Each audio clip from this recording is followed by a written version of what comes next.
Let's continue our topic and gateway of the West, Surat. Second paragraph that is, the city was cosmopolitan. City cosmopolitan थी क्योंकि वहाँ पर people of all caste, people सारे cast के, सारे धर्म के लोग एक साथ रहते थे. पीपल ऑफ मतलब सारी कास्ट के लोग और सारे धर्म के लोग वहीं पर रहते थे. And that in the 17th century, अगर हम 17th सेंचुरी की बात करें, 17th सेंचुरी की अगर हम बात करें तो in the 17th century the Portuguese, Dutch और English had their factory and warehouses at Surat. 17th century में जो पुर्तगीज थे, जो डच थे और जो इंग्लिश थे, हैड उनकी जो उनकी फैक्ट्री और उनके वेयर हाउसेज सूरत में थे. उनकी फैक्ट्री और उनके वेयर हाउसेज कहाँ थे? सूरत में थे. And according to the English chronicle, according to अगर हम इंग्लिश क्रोनिकल हम इतिहासकार को बोलते हैं, क्रोनिकल हम इतिहासकार को बोलते हैं. और ओविंगटन, ठीक है, according to the English chronicle Ovington who wrote an account of the port in 1689. On average, 100 ships of different countries could be found anchored at the port at any given time. At any given time.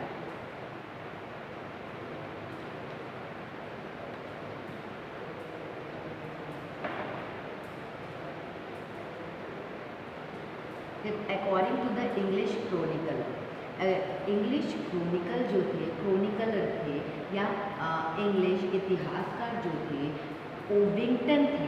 ओविंगटन ने 1689 में उन्होंने सूरत port का मतलब सूरत port का बहुत अच्छा description करते हुए लिखा है. ठीक है, इंग्लिश क्रोनिकलर ओविंगटन उन्होंने रोट किया an account of the port को डिस्क्राइब करके उन्होंने 1689 में क्या लिखा? उन्होंने क्या लिखा है कि on average 100 ships of different countries could be found anchored at the port at any given time. उन्होंने लिखा है कि किसी भी एक टाइम पर डिफरेंट कंट्रियों के एवरेज 100 शिप इस पोर्ट पर लंगर डाले खड़े देखे जाते हैं.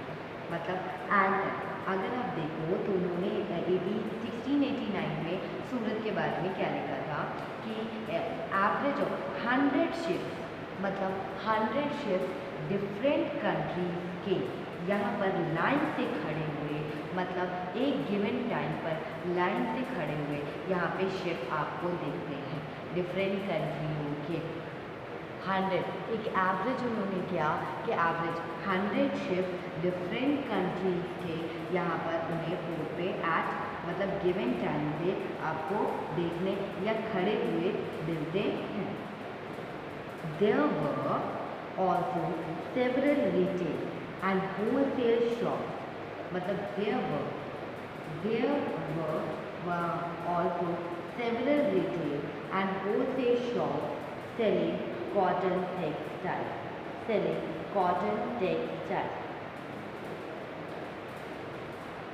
अगर आप देखें तो सूरत में ऐसे अनेक शॉप थी. सूरत में बहुत सारी मतलब सेवरल रिटेल और होलसेल की शॉप थी जो कि कॉटन टेक्सटाइल को सेल कर रहे थे. जो सूरत में मतलब सूरत में सेवरल बहुत सारी रिटेल और होलसेल शॉप थी जो कि सेल क्या कर रहे थे? कॉटन टेक्सटाइल्स को सेल कर रहे थे. जो कॉटन टेक्सटाइल्स को क्या कर रहे थे, सेल कर रहे थे। And the textiles of Surat were famous for their gold-less borders and had a market in West Asia, Africa and Europe. जो टेक्सटाइल थी, द टेक्सटाइल ऑफ सूरत, मतलब जो टेक्सटाइल ऑफ जो सूरत थी वो बहुत ही वो फेमस थी। फेमस क्यों थी? उसके कपड़े में क्या होता, लैशेस, गोल्ड का लैशेस, जो उसका बॉर्डर था उसमें गोल्ड के लैशेस लगे थे, मतलब जरी का काम हुआ था। गोल्ड के लैशेस मतलब जरी का काम हुआ था। एंड हैड अ मार्केट, और इनका मार्केट कहाँ था? वेस्ट एशिया में था, अफ्रीका में था एंड यूरोप में था। West Asia, Africa and Europe में था इनका काम।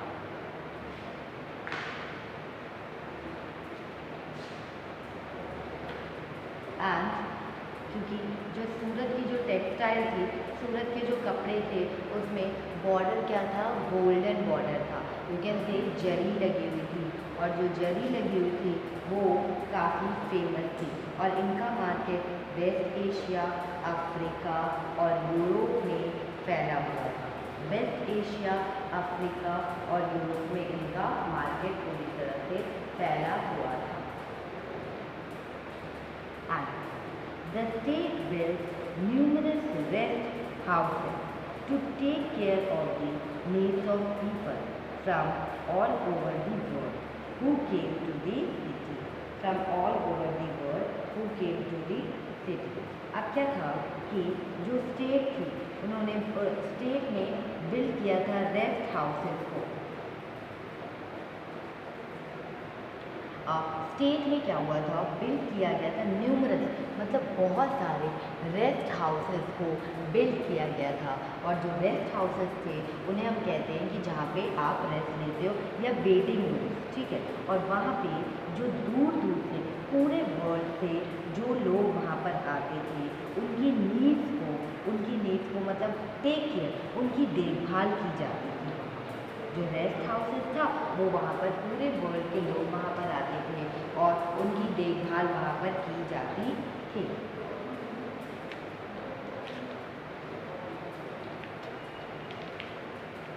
वेटिंग रूम्स बनाए गए थे और पूरी देखभाल उनकी वहाँ पे की जाती थी। एंड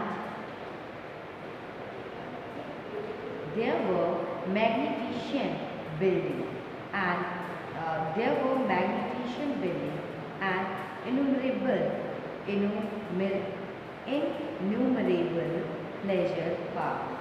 यहाँ पे क्या क्या थी कि यहाँ पे मैग्निफिशेंट बिल्डिंग थी और इनन्यूमरेबल प्लेजर पार्क भी थे। And the pleasure park, the Kathiawad sale and महाजन हम मनी लेंडर्स को कहते हैं, जो मनी चेंजर्स होते हैं। द काठियावाड़ सेल और Mahajan had huge banking houses at Surat, और उनका बैंकिंग हाउसेस सूरत में था।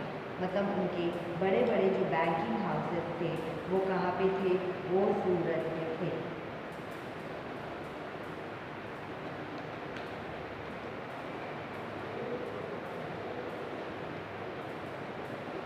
And it is noteworthy that the Surat hundis were honored in the far-off market of Cairo in Egypt, Basra in Iraq, and Antwerp in Belgium,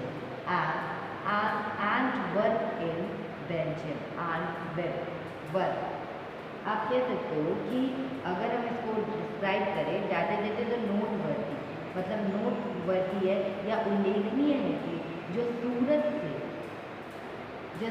से जारी की गई हैं हुंडियों को, जो सूरत से जारी की गई हैं डेवलप की गई हैं, जो हुंडी है, वर ऑनर, उन्हें डिफरेंट मार्केट में दूर दूर तक डिफरेंट मार्केट में, जैसे Cairo in Egypt, Basra in Iraq, Antwerp Basra in Iraq and Antwerp के बाज़ारों से, एंटवर्प बेल्जियम, वहाँ पे इनके बाज़ारों से क्या हुई है, इसे ऑनर मिला, इसे क्या मिला है, ऑनर मिला। और आप कह सकते हैं हुंडी क्या होती है, हुंडी is a note recording a deposit made by a person.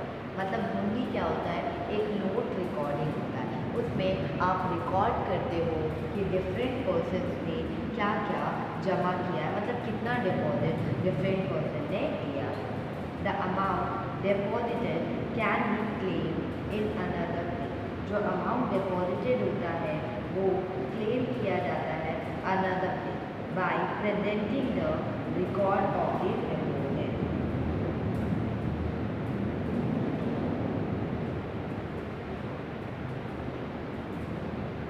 क्या होता है कि हुंडी क्या होता है, हुंडी आपने जितना अमाउंट वहाँ पे जमा किया है उसके लिए आपको एक स्लिप मिलती है। जैसे आप बैंक में जब अमाउंट जमा करने जाते हो तो आपको वो लोग एक स्लिप देते हैं, और उसके बाद जब आपको उस अमाउंट की ज़रूरत पड़ती है तो आप क्या करते हो कि एक स्लिप फॉर्म को फिल करते हो और हुंडी में ले जाकर, मतलब उस चीज़ को दे देते हो बैंक में, तो आपको क्या मिलता है, आपका वो पूरा अमाउंट आपको मिल जाता है। तो उसी को हम क्या कहते हैं, दैट्स अ हुंडी, और इसी को हम क्या कहते हैं, दैट्स अ हुंडी।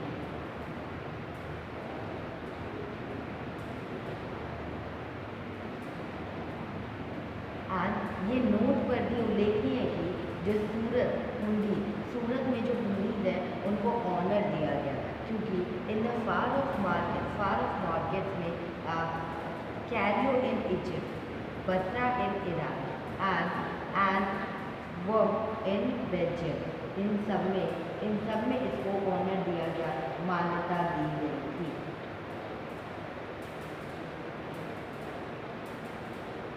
लेकिन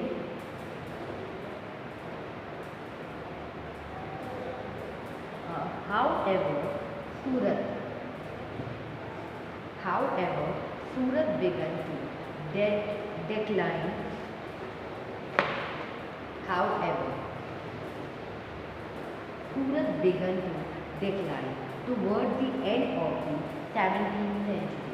Towards the end of the 17th century में क्या हुआ था, जो सूरत है वो डिक्लाइन करने लगा। सूरत क्या हो रहा था, उसने स्टार्ट कर दिया था डिक्लाइन।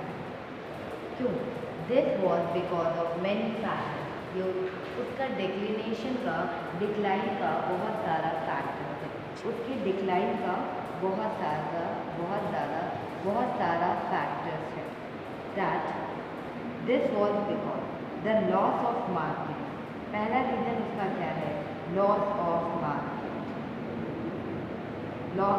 मार्केट एंड प्रोडक्टिविटी, जो उनकी loss of market and productivity थी because of the decline of the Mughal empire.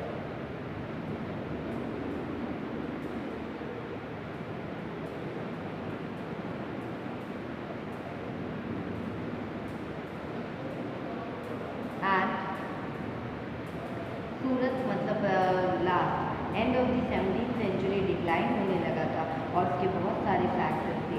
पहला क्या था, loss of market and product because of the decline of the Mughal empire, control of the sea route by the Portuguese and competition from Bombay, present day Mumbai, where the English East India company shifted its headquarter in 1668.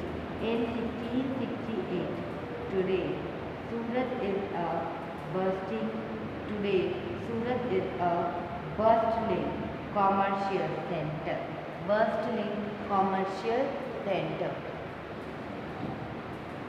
देखो इसका factor क्या है, अगर देखें तो जो Mughal empire के Mughal emperor, इसका जो पहला फैक्टर था, जो उसका लॉस ऑफ मार्केट और जो प्रोडक्टिविटी हुआ, जो लॉस ऑफ मार्केट और जो प्रोडक्टिविटी हुआ, वो किसके कारण हुआ? वो मुगल एम्परर के डिक्लाइन के कारण हुआ।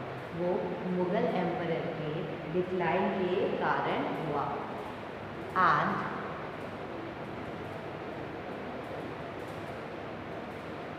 मुगल एम्परर के डिक्लाइन के कारण हुआ। और सेकंड क्या हुआ कि जो control of the sea routes पे किसने कंट्रोल कर लिया था? पुर्तगीज ने सी रूट पर कंट्रोल कर लिया। एंड कंपटीशन फ्रॉम बॉम्बे, और कंपटीशन भी किससे मिलने लग गया था? बॉम्बे से। प्रेजेंट डे, उसके प्रेजेंट डे क्या है? Mumbai. And competition from Bombay, और से कंपटीशन फ्रॉम बॉम्बे से होने लगा था, और प्रेजेंट डे आप उसको मुंबई के नाम से जानते हो। Where the English East India company shifted its headquarter in 1668, और जो इंग्लिश ईस्ट इंडिया कंपनी थी उसने अपने हेडक्वार्टर को शिफ्ट कर दिया। 1668 में इंग्लिश ईस्ट इंडिया कंपनी ने अपने हेडक्वार्टर को शिफ्ट कर दिया। और today Surat is birth commercial centre, और टुडे की बात करें जो सूरत है, इसीलिए बर्थिंग उसका पूरी तरह से कॉमर्शियल सेंटर। आज सूरत एक बहुत इम्पॉर्टेंट, हाँ, सूरत इज बर्थ और टुडे की अगर हम बात करें तो सूरत एक बहुत ही कॉमर्शियल बर्थ में एक बहुत इम्पॉर्टेंट बर्थिंग कॉमर्शियल सेंटर है।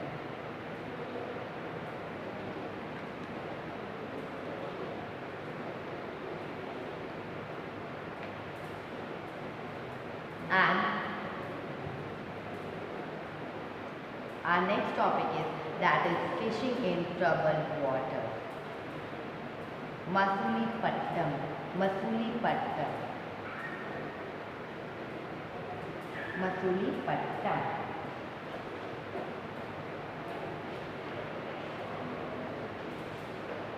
Fishing in troubled waters.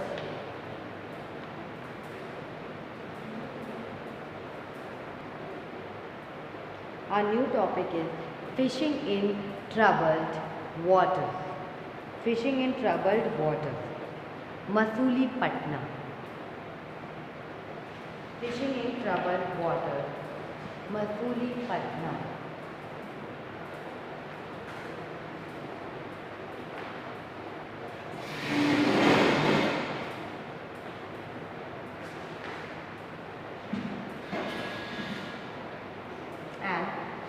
Let's start our topic. The town of Masulipatam. The town of Masulipatam. The town of Masulipatam or Machlipatam. The town of Masulipatam और मछलीपट्टनम। तो इसके नाम से आपको समझ में आ रहा है कि मसूलीपट्टनम या मछलीपट्टनम। मसूलीपट्टनम या मछलीपट्टनम तो क्या है? Literally fish port town. Literally ये क्या है? फिश पोर्ट टाउन है। लिटरली ये फिश पोर्ट टाउन है जहाँ पे फिश को पकड़ा जाता है। ले on the delta of Krishna river, और ये कृष्णा रिवर डेल्टा पर लेड है, मतलब कृष्णा रिवर डेल्टा पर सेटल्ड है। कृष्णा रिवर डेल्टा पर क्या है? सेटल्ड है। आपका मसूलीपट्टनम और Machilipatnam lay on the delta of Krishna river. And in the 17th century, it was a center of intense activity. In the 17th century, it was a center of intense activity. ये centre है intense activity का। ये centre किसका है? Intense activity का ये centre है। And आप कह सकते हो कि मसूलीपट्टनम या मछलीपट्टनम नगर कृष्णा नदी के कहाँ पे सेटल्ड है? कृष्णा नदी के डेल्टा पर सेटल्ड है और 17वीं सेंचुरी में यहाँ डिफरेंट काइंड की गतिविधियाँ, मतलब 17वीं सेंचुरी में यहाँ पे इंटेंस एक्टिविटीज़ हुई थी और ये सेंटर था जहाँ पे काफ़ी एक्टिविटीज़ हुई थी। And both the Dutch and English East India Company, both the Dutch and the English East India Company attempt to control Masulipatam as it became the most important port on the Andhra coast. The fort at Masulipatam was built by the Dutch. अब क्या था? Both the Dutch और English East India Company थी वो attempt कर रही थी। Dutch और इंग्लिश ईस्ट इंडिया कंपनी किसको कंट्रोल करना चाहती थी? मसूलीपट्टनम को कंट्रोल करना चाहती थी। As it became the most important port of the, मतलब वो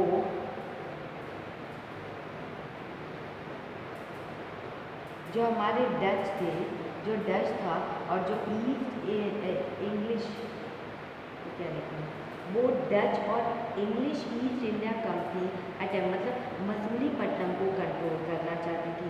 as it became the most important, क्योंकि जो मसूलीपट्टनम था वो आंध्र प्रदेश का, आंध्र कोस्ट का मोस्ट इम्पॉर्टेंट पोर्ट हो गया था।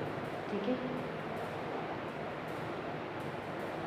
मोस्ट इम्पॉर्टेंट पोर्ट हो चुका था Masulipatnam. And the fort eight Masulipatnam was built by the Dutch, और जो मसूलीपट्टनम पर जो फोर्ट बनाया गया है वो किसने बनाया है? वो बिल्ट बाय द डच। वो किसने बनाया? बिल्ट बाय द डच, उसे डच ने बनाया है। एंड उसे किसने बनाया है? डच ने बनाया है।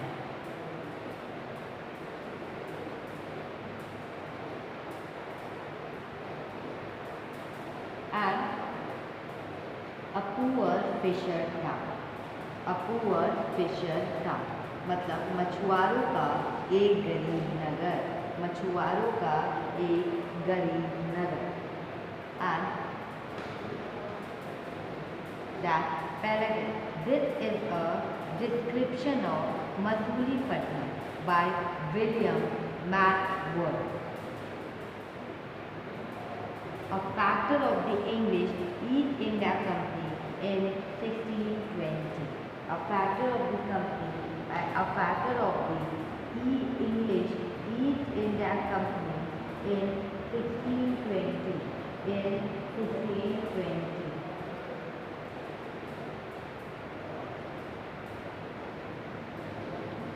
इंग्लिश ईस्ट इंडिया कंपनी के एक फैक्टर क्या था? फैक्टर की मीनिंग है official in charge of trading activity of the European trading company, मतलब एक ऑफिसर है जो इंचार्ज होता है, ट्रेडिंग एक्टिविटीज़ के लिए इंचार्ज बनाया जाता है। और कौन से बनाता है? European trading company.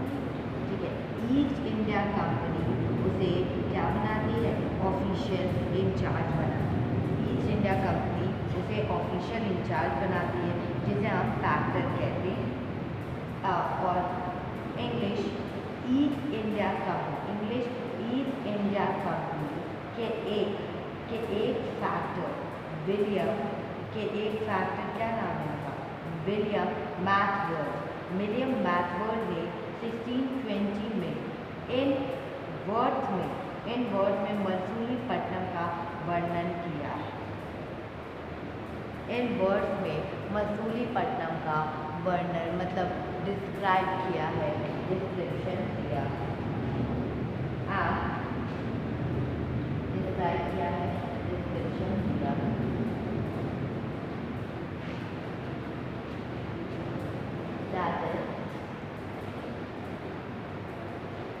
यहाँ पे क्या हुआ है कि डिस्क्रिप्शन मसूलीपट्टनम का डिस्क्रिप्शन किसने दिया है? विलियम मैथवर्ड ने दिया। A factor. विलियम मैक्सवेल कौन थे? अ फैक्टर थे इंग्लिश ईस्ट इंडिया कंपनी इन 1620। मतलब वो ऑफिशियली इंचार्ज थे, इंग्लिश ईस्ट इंडिया कंपनी के 1620 में वो एक इंचार्ज थे। And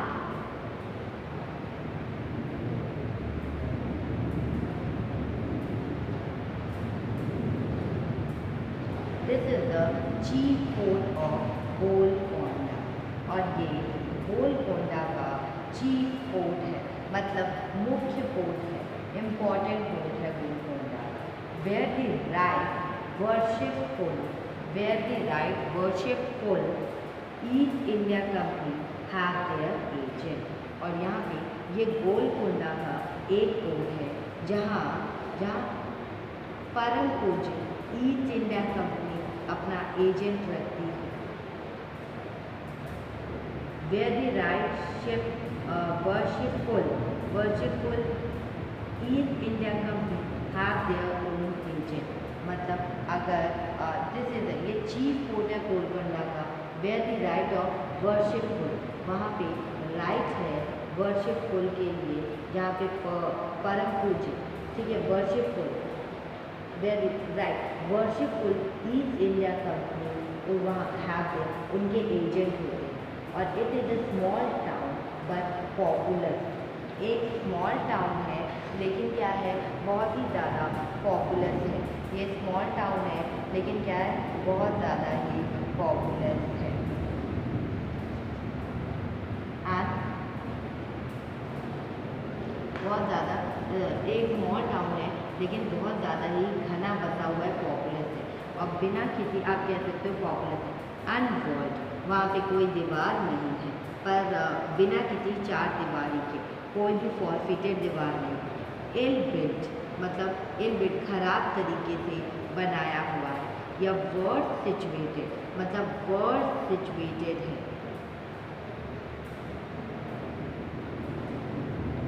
Within all these springs are bragg ships. इसके अलावा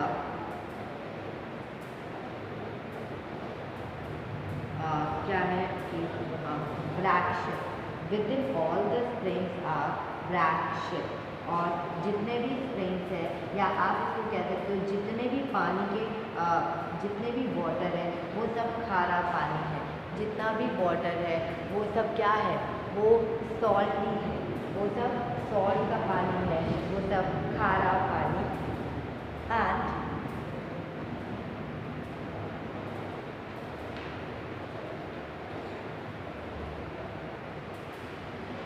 पहले it was first a poor fisherman town.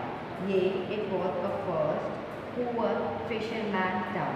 Afterward, the convenience of the road, a place where ship can anchor, made it a residence for merchants, and so continues. Shine and the Dutch nation frequented their port.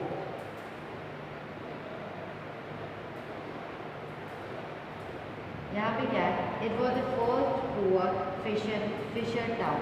ये पहला एक गरीब मछुआरा नगर है या Fisher town है जो कि बहुत ही पुअर है। पुअर मतलब गरीब है, फिशर टाउन। आफ्टरवर्ड, आगे चलकर यहाँ जहाज़ों के, मतलब आगे चलकर यहाँ पे क्या हुआ था, जहाज बिल्कुल लगातार यहाँ पे जहाज़ों की लाइन लगने लग गई थी, जिसमें जो ट्रेडर थे, जो ट्रेड पीपल थे, यहाँ रहने वाले लोग, और क्यों यहाँ अब यहाँ पे क्या हुआ था, ये एक पुअर फिशर टाउन था।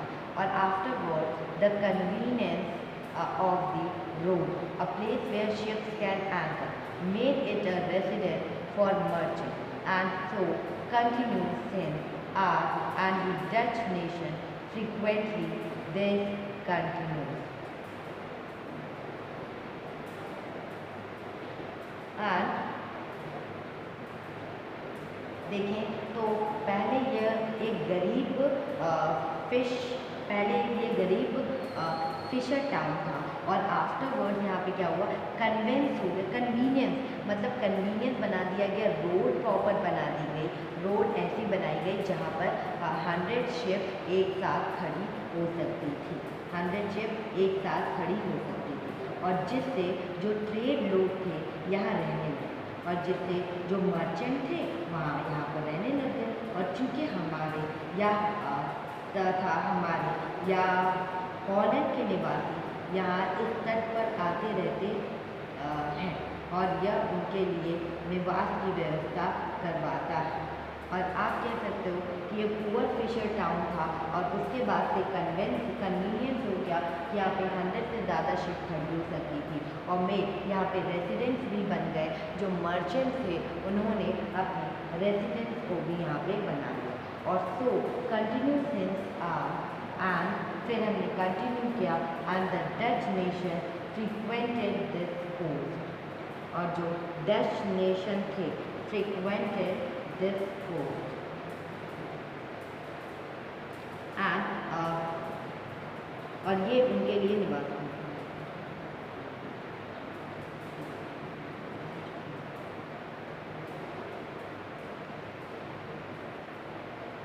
और डच नेशन के लोग इस कोस्ट पर फ्रीक्वेंटली आते जाते रहते थे।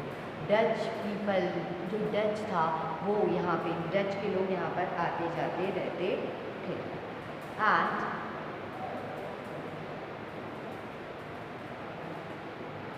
The Qutub shahi rulers of Golconda imposed royal monopoly on the sale of textile. Monopoly on the sale of textile.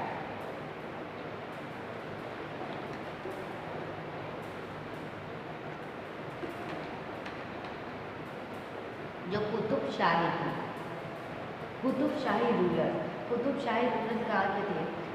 Qutub shahi ruler Golconda के थे, इम्पोज रॉयल मोनोपोली, ठीक है। उनका मतलब कि उनके रॉयल मोनोपोली था, उनका रॉयल मोनोपोली था, शासकों ने मतलब उनकी पूरी तरह से व्यापार में या ट्रेड पे पूरी तरह से मोनोपोली था। क्योंकि और किस किस पे उनकी मोनोपोली थी? कुतुब शाही की किस किस पे मोनोपोली थी? जो रूलर थे कुतुब शाही, दैट इज उनकी मोनोपोली किस पे थी? Golconda impose royal monopoly. देखिए, on the sale of textile, पहला क्या है? On the sale of textile.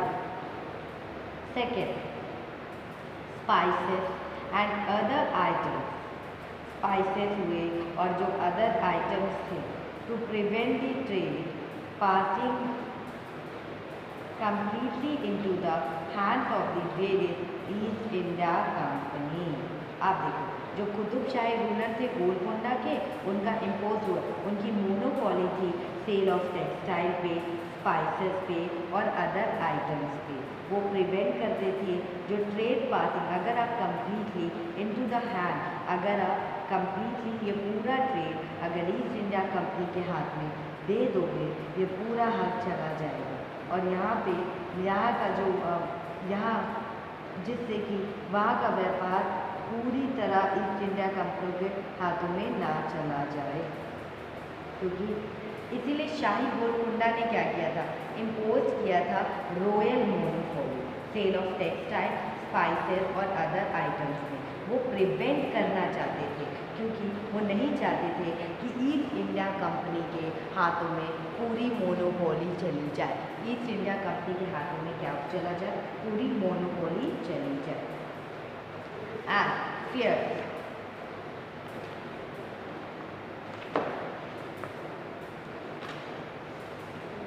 that is fierce competition among various trading groups.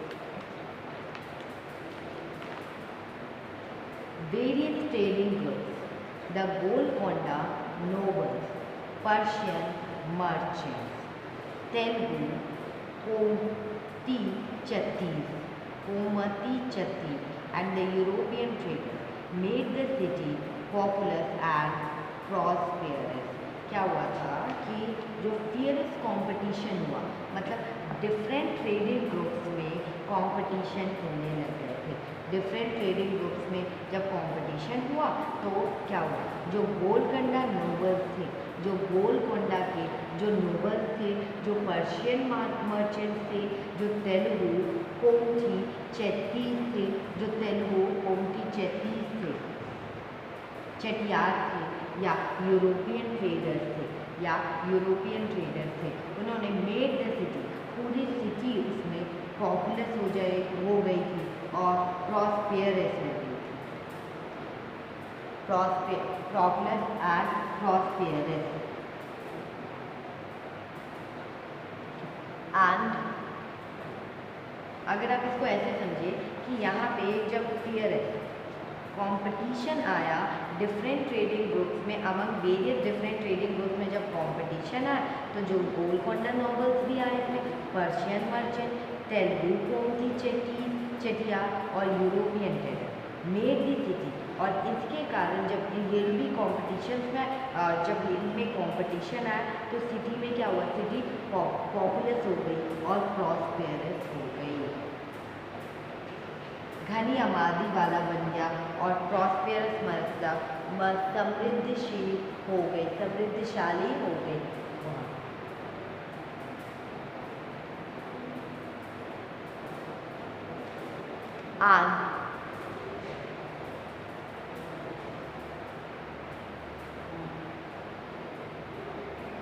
And Dutch,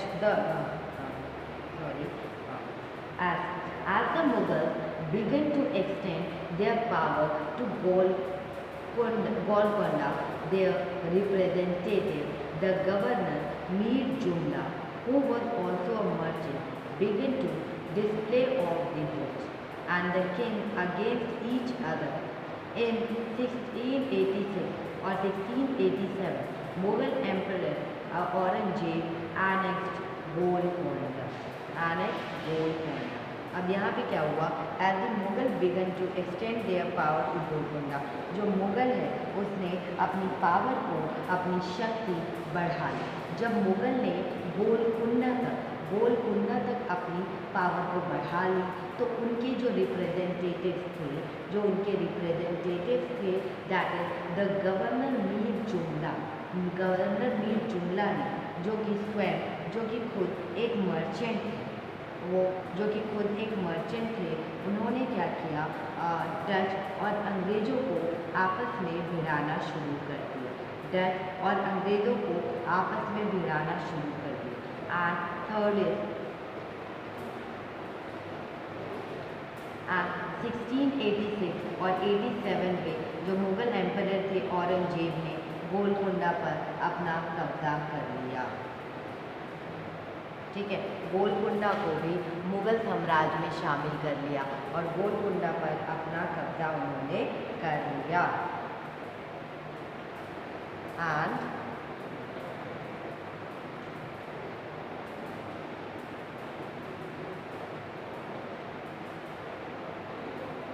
that is कि मुगल ने अपना पावर एक्सटेंड करना जब स्टार्ट किया तो जो गोलकुंडा थे, गोलकुंडा तक अपने पावर को एक्सटेंड किया और जो उनके रिप्रेजेंटेटिव थे, द गवर्नर मीर जुमला, हु वॉज ऑल्सो, वो भी एक व्यापारी थे, began to play off the Dutch और द इंग्लिश मैन अगेन, और उन लोगों ने दोनों में काफ़ी फूट डाला डच और इंग्लिश मैन को एक दूसरे के अगेंस्ट में खड़ा कर दिया।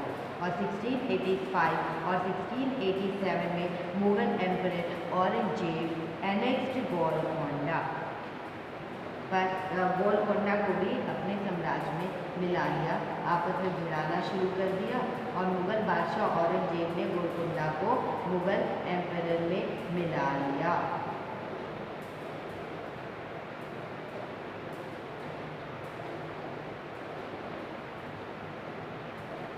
This caused the European companies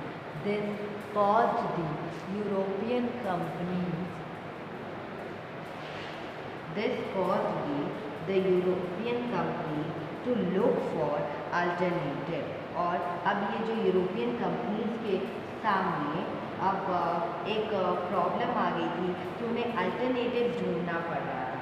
European company के सामने प्रॉब्लम आ गई थी कि उन्हें क्या ढूंढना पड़ रहा था, उन्हें अल्टरनेटिव कोड ढूंढना पड़ रहा था। And it was a part of the new policy of the English East India Company that it was not enough if a port had connection with the production centers of the hinterland. It was a part of the मतलब European company के पास एक problem आ गई थी कि उन्हें alternatives को ढूंढना पड़ रहा था। उन्हें क्या करना पड़ रहा था, अल्टरनेटिव को ढूंढना पड़ रहा था। एंड ये अल्टरनेट और it was a part of the new policy of the English East India company. ये एक पार्ट था न्यू पॉलिसी का, ये एक पार्ट था ये English East India company. That it was not enough if a port had connection with the production centre of the hinterland. ये enough नहीं था, ये इनफ नहीं था। अगर आप देखो कि इट इज़ अ पार्ट, ये एक न्यू पॉलिसी का पार्ट था इंग्लिश ईस्ट इंडिया कंपनी, और इसमें क्या बताया गया, दैट ये इनफ नहीं था अगर आपका पोर्ट, आपके पोर्ट का कनेक्शन जहाँ से प्रोडक्शन सेंटर, मतलब वहाँ से क्या क्या उस कंपनी में जो जो चीज़ प्रोडक्शन होती है, अगर आपका डायरेक्ट कनेक्शन उससे है, production centre of the hinterland से भी है, तो ये इनफ नहीं होगा। ये क्या नहीं होगा, इनफ नहीं होगा।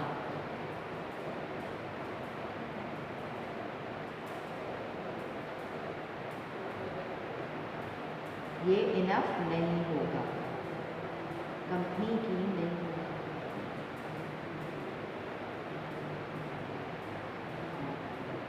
ठीक है कि ये इनफ नहीं होगा new policy of the English East India company का, कि ये इनफ नहीं है अगर पोर्ट का कनेक्शन सिर्फ जो प्रोडक्शन सेंटर हिंटरलैंड मतलब अपने ही एरिया या अपनी ही कंट्री से, अगर इनका प्रोडक्शन सेंटर अपनी ही कंट्री से ये व्यापार करेंगे, ट्रेड करेंगे, तो ये काफ़ी नहीं होगा, ये काफ़ी नहीं होगा। Then the new company trade centre, the new company trade center, it was felt should combine political, administrative and commercial rules, और the new company trade center, जो न्यू कंपनी के ट्रेड सेंटर से the new company trade center, it was felt should combine political, administrative and commercial rules, बल्कि इस बात की भी आवश्यकता महसूस की गई कंपनी के जो न्यू सेंटर थे एक साथ political, administrative and commercial rules भी प्ले करे। ठीक है, वो हिंटरलैंड में रह कर उनके लिए इनफ नहीं था कि उनका कनेक्शन पोर्ट से है या उनका कनेक्शन सिर्फ प्रोडक्शन से है, ये सफिशिएंट नहीं था। ठीक है, तो ये जो न्यू पॉलिसी आई थी उसके अकॉर्डिंग जो कंपनी का जो ट्रेड सेंटर था उसको फिल करना था, मतलब उसको कंबाइन होना था किसके साथ, पॉलिटिकल, एडमिनिस्ट्रेटिव और कॉमर्शियल रूल के साथ उसको कंबाइन होना था, कॉमर्शियल रूल्स के साथ उसको कंबाइन होना था।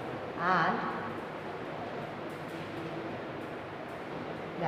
as the company trader moved to Bombay, Calcutta and Madras, अगर एक कंपनी ट्रेडर मूव करती है बॉम्बे, गलती से पता चल गया कि बॉम्बे में जब company trader as the company trader move to Bombay, company trader कहाँ पे मूव कर रही है, बॉम्बे में मूव कर रही है, कलकत्ता में मूव कर रही है, और अभी प्रेजेंट डे हम उसे कोलकाता कहते हैं, और मद्रास में मूव कर रही है, और प्रेजेंट डे मद्रास का क्या है, चेन्नई है, वहाँ पे वो मूव कर रही है। And Masulipatnam lost both it's merchant and prosperity and decline in the course of 18th century, being today nothing more than a depleted little town. ठीक है, अब क्या था कि जब कंपनी का जो ट्रेड था वो बम्बई, कलकत्ता और मद्रास चले गए, तो क्या हुआ, जो कंपनी का जो ट्रेड था वो मूव कर गए, बॉम्बे चले गए, कलकत्ता चले गए और मद्रास चले गए। तो मसूलीपट्टनम का लॉस हो गया, मतलब मसूलीपट्टनम में जो ट्रेड और जो प्रॉस्पेरिटी थी मसूलीपट्टनम की वो हो गई और मसूलीपट्टनम बिल्कुल डिक्लाइन वे में आ गया। वो खो गया, मतलब मसूलीपट्टनम ने वो दोनों चीज़ खो दी, व्यापार भी खो दिया, मर्चेंट्स भी खो दिया, व्यापारी और प्रॉस्पेरिटी भी खो दी। और जो उसका व्यापार था, जो उसका ट्रेड था, वो 18वीं सेंचुरी तक आते आते पूरी तरह से गिर गया, पूरी तरह से ख़त्म हो गया। आज बी टुडे नथिंग, वो अभी कुछ ज़्यादा नहीं है, सिर्फ एक लिटिल सा टाउन है। ठीक है, आज मसूलीपट्टनम कुछ भी ज़्यादा नहीं है और वो क्या है, नथिंग मोर देन अ dilapidated little town, dilapidated little town बच गया, dilapidated एक छोटा सा टाउन बनकर रह गया। जो मसूलीपट्टनम एक फेमस पोर्ट था जहाँ से व्यापार किया जाता था, जहाँ से ट्रेड किया जाता था, अब भी एक लिटिल सा टाउन बनकर रह गया, वो अब छोटा सा टाउन बनकर ही रह गया। एंड छोटा सा टाउन बनकर रह गया। Our next topic is that is new towns and traders, new town and traders.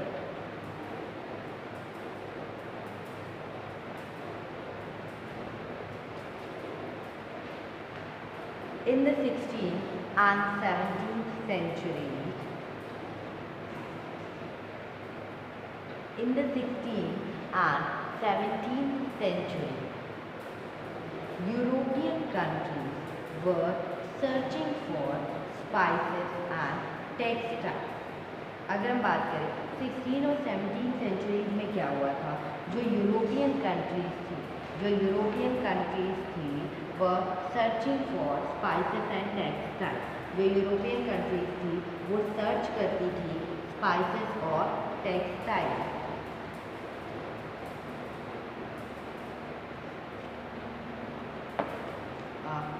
16 और 17 सेंचुरीज में European countries were searching for, European जो कंट्रीज थी वो सर्चिंग फॉर स्पाइसेस और टेक्सटाइल्स को सर्च कर रही थी। क्यों? वो इसलिए सर्च कर रही थी ट्रेडिंग करने के लिए, और which had become popular both in Europe and West Asia, both in Europe and West Asia में पॉपुलर हो गए।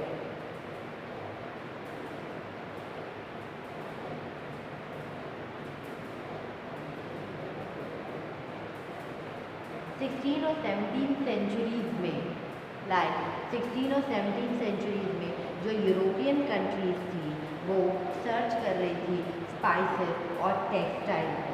ठीक है, जो कि स्पाइसेस और जो टेक्सटाइल था वो बहुत ज़्यादा एक पॉपुलर हो गया था यूरोप और वेस्ट एशिया में, बहुत ज़्यादा पॉपुलर हो गया था यूरोप एंड वेस्ट एशिया में। The English,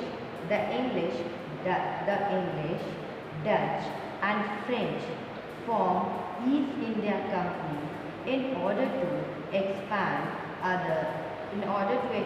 their commercial activities in the East. क्या हुआ कि पॉपुलर तो हो गया यूरोप और वेस्ट एशिया में स्पाइसेस और टेक्सटाइल, एंड आफ्टर जो इंग्लिश, डच और फ्रेंच ने क्या फॉर्म किया, ईस्ट इंडिया कंपनी, उन्होंने फॉर्म किया East India Company in order to expand their commercial activities in the east.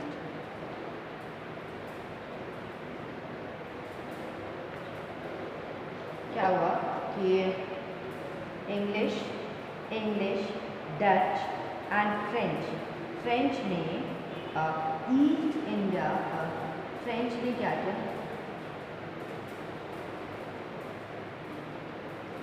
English, Dutch और फ्रेंच इन तीनों ने अपनी अपनी ईस्ट इंडिया कंपनी बनाई। इन तीनों ने क्या किया, अपनी अपनी ईस्ट इंडिया कंपनी बनाई। उसको एक्सपैंड करने की बात है, उन लोगों ने अपनी अपनी ईस्ट इंडिया कंपनी बनाई in order to expand their commercial activities. अपनी कॉमर्शियल एक्टिविटीज़ को एक्सपैंड करने के लिए उन्होंने अपनी अपनी ईस्ट इंडिया कंपनी बनाई कॉमर्शियल के एक्टिविटीज़ के। और initially great Indian trader like Munna Abdul Ghafur and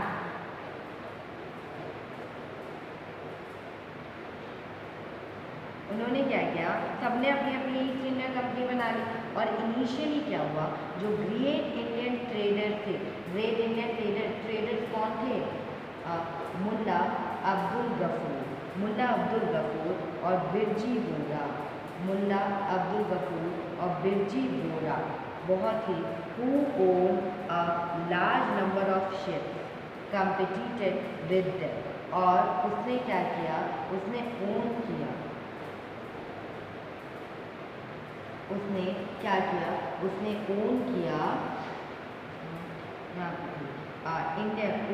number of ships कम्पिटिटेड। देखो, जो हमारे इंडियन व्यापारी थे मुल्ला अब्दुल गफूर, जो इंडियन व्यापारी थे, जो इंडियन ट्रेडर थे, उन्होंने ओन किया, उन्होंने परचेज किया नंबर ऑफ शिप्स को, जो उनके साथ जो इंग्लिश, डच और जो फ्रेंच के साथ कम्पिटिट कर सके, जो इंग्लिश, डच और फ्रेंच के साथ क्या कर सके, कम्पिटिट कर सके।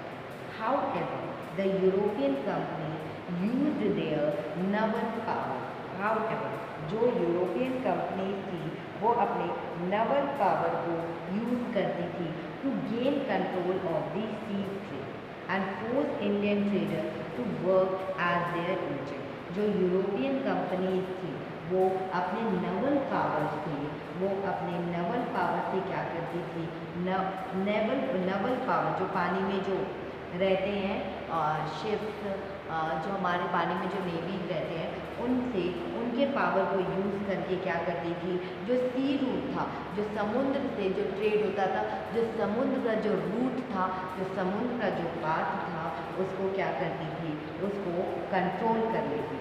और जब उसको कंट्रोल करती थी तो एंड फोर्स इंडियन ट्रेडर, और इंडियन ट्रेडर्स को फोर्स करती थी और कहती थी कि आप अलग से, इंडियन ट्रेडर्स को फोर्स करके कहती थी कि आप अलग से ट्रेड नहीं करेंगे,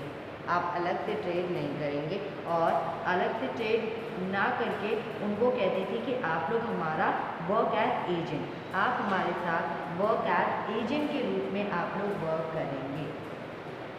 Indian traders to work as their agent के रूप में आप लोग वर्क करेंगे।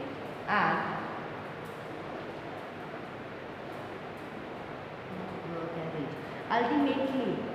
ultimately the English emerged as the most successful commercial and political power in the subcontinent। और अल्टीमेटली क्या हुआ, जो इंग्लिश ट्रेडर्स थे वो इमर्ज मोस्ट पावरफुल कॉमर्शियल और पॉलिटिकल पावर इन सब कॉन्टिनेंट में आ गए।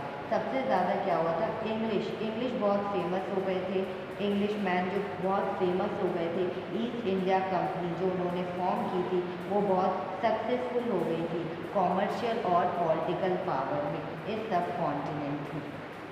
और इमर्ज होकर आई, इमर्ज मतलब उदय होकर आई बहुत सक्सेसफुल कॉमर्शियल और पॉलिटिकल पावर में in the sub continent. Thus put in demand